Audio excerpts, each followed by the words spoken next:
Your boy Kachi coming to you live,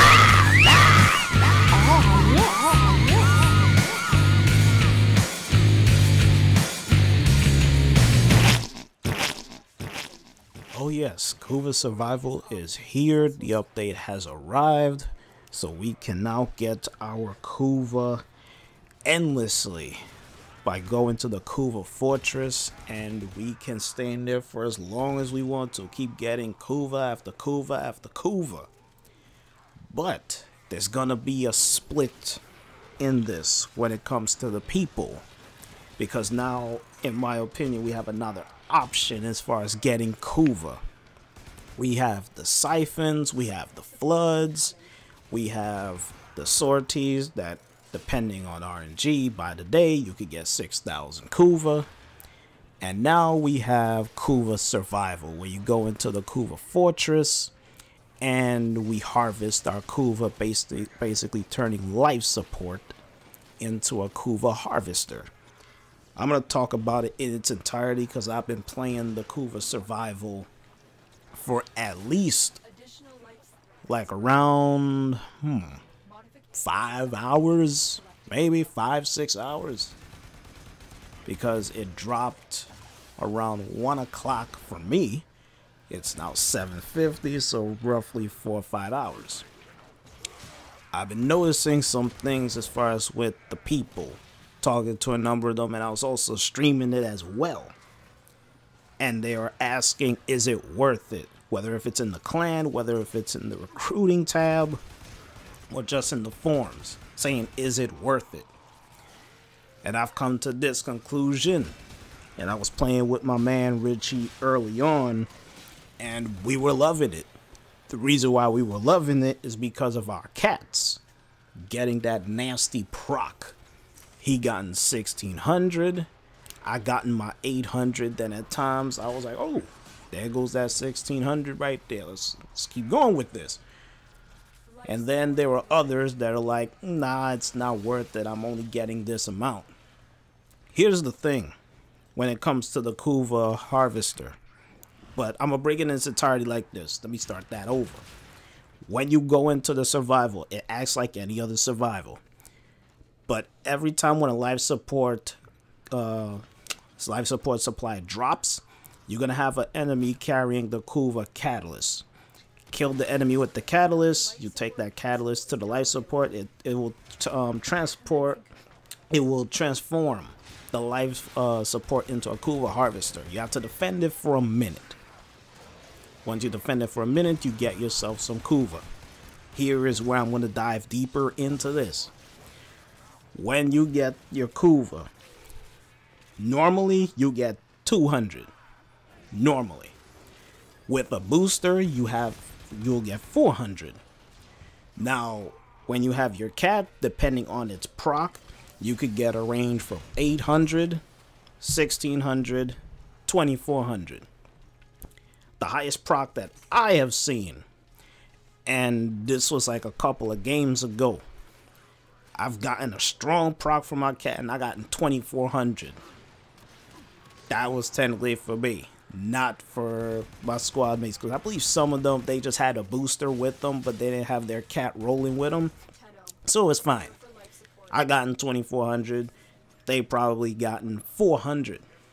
By the end of the mission, I had me like roughly 20k, just giving that rough number of 20k, but I had more than that.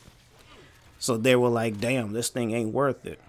The reason why it's not worth it for some is because depending if their cat procs, give them that strong proc, you will get a whole bunch of Kuva combining with your booster. If you just rely on the booster, it's really not that bad, because if you keep getting 400 Kuva every time you defend the harvesters successfully, you will get a substantial amount of Kuva just by the end of, like, let's say, I don't know, 30 minutes, 40 minutes. Just keep going after the Kuva harvester and defending it successfully, not letting not one of them destroyed. Keep getting 400. If you don't have a booster, however, you're gonna keep getting 200. 200 is the lowest number you could possibly get. Now, if you're going at floods, people will be like, yo, just keep doing the floods. Kuva Survival is a waste of time. You're not going to get that much Kuva. If you're going to do a Kuva Survival and you're going in there for 5 minutes, between the ranges of 5 minutes and 15 minutes, you might as well don't even bother with it, because you're not going to get that much Kuva. You just have to hope with RNG by your side that your cat will consistently proc and you will get a whole bunch of Kuva for you. If that is the case, fine, 15 minutes, 20 minutes tops, you're bouncing out of there. C for B, and when me and Richie was going in, we were getting a whole bunch of Kuva in one sitting. I think for like a good roughly an hour each time when we were going in there, we gotten like at least 18,000 to at least 23,000 Kuva. That's the range we kept getting, because we went straight an hour. Our cats procced at least 2 to 3 times. So we were getting a good amount of Kuva each time. We only lost, I believe, 1 or 2 harvesters. And that was because we were trying to navigate through the tile set and all that stuff, trying to get there, and so on and so forth. And next thing you know, they take out the damn harvester, and it's like, damn, can't let this other one go as well. As far as with the team, you gotta have a Necros.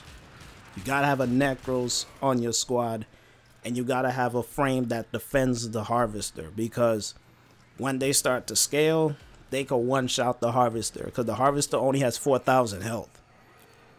A couple rockets, that thing is gone. So you're gonna have to have a Necros. You gotta have like a defensive frame. My best one, in my opinion, is having a Limbo, because since no nullifiers are in there, they cannot take down the Cataclysm. So you put the stasis up, put the Cataclysm down, boom, there goes your uncle, boom. They can't destroy it. The other 2 frames are like optional. I would go with either like a Mesa for straight DPS purposes. You can even roll with an Oberon in that squad, because since he could put down the hollow ground, they'll keep running into that shit, radiation proc and stuff. They'll shoot at each other, they'll keep killing themselves. So instead of going at the harvester, they're too focused on targeting each other, so they'll be able to be damaging themselves. So you can have an Oberon, you can have a Necros, you can have Mesa, and technically the 4th frame is pretty much optional. So yeah, I think I got it right. You got Oberon, you have Mesa, you have Necros.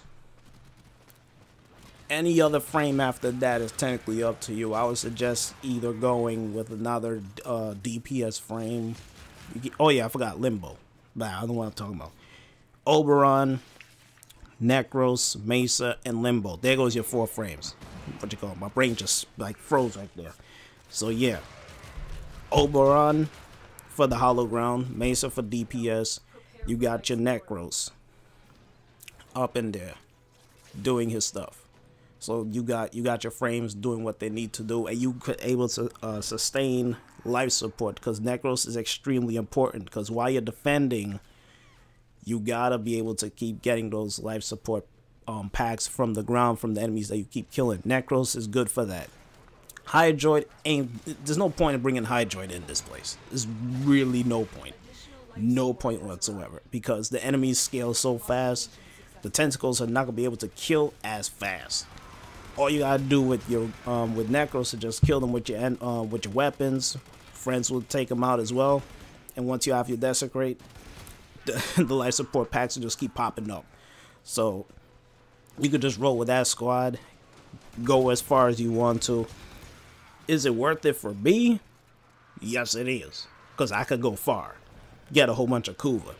If you can't go far, like at least an hour or 2 hours, 3 hours, don't bother with this, because again, you're just gonna be going in there for 5 minutes to 15 minutes, and then you want to leave. You might as well do the siphon, or you just do the damn flood. That's just pretty much it. So if you want a quickie, go there. For survival, long duration, to get a whole bunch of Kuva in one sitting, go there. It's technically it. It's a personal preference thing. That's what it boils down to anyway.